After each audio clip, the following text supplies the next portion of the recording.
ఆంధ్రాలో ఈ దఫా గెలిచేటటువంటి వాళ్ళకి ఆంధ్రాలోనే కాదు దేశవ్యాప్తంగా ఒక అద్భుతమైనటువంటి ఛాన్స్ ఉంటుంది రాష్ట్రాలు.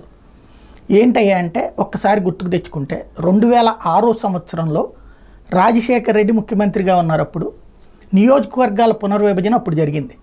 కొన్ని నియోజకవర్గాలు పెద్దయ్యాయి, కొన్ని నియోజకవర్గాలు చిన్నవైనాయి. ఎస్సీ ఎస్టీ రిజర్వేషన్స్ మారినాయి సీట్లు. ఆ టైంలో ఏమైంది, 2009 ఎన్నికలు ఆ కొత్త లిస్టు ప్రాతిపదిక మీద ఎన్నికలు జరిగినాయి. అది కన్ఫ్యూజనే చాలా చోట్ల తెలుగుదేశం దెబ్బతినడానికి వన్ ఆఫ్ ద రీజన్ అయింది. రెండవది, తెలుగుదేశం పార్టీ బలమైనటువంటి సీట్లు, పత్తిపాడు అంటే తెలుగుదేశం తప్పించి ఇంకోటి గెలిచేది కాదు, దాన్ని ఎస్సీ చేసేసేటప్పుడు రాజశేఖర రెడ్డి.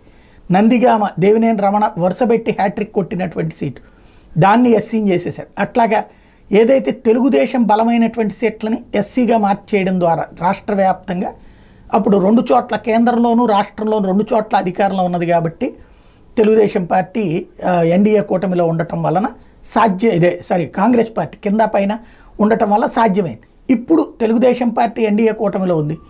ఇప్పుడు కనుక తెలుగుదేశం అధికారంలోకి వస్తే వైసీపీకి సంబంధించినటువంటి మూలమైనటువంటి స్థానాల్ని దెబ్బతీయగలుగుతుంది. ఈ ఏడాదే ఈ 26 కల్లా నియోజకవర్గాల పునర్విభజన జరుగుతుంది, 29లో దాని ప్రాతిపదికన జరుగుతుంది.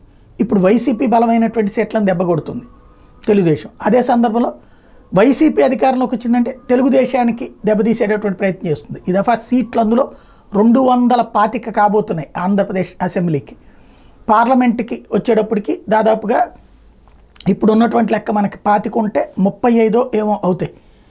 2029 నాటికి చాలా పెద్ద ఎత్తున తేడాలు ఉంటాయి.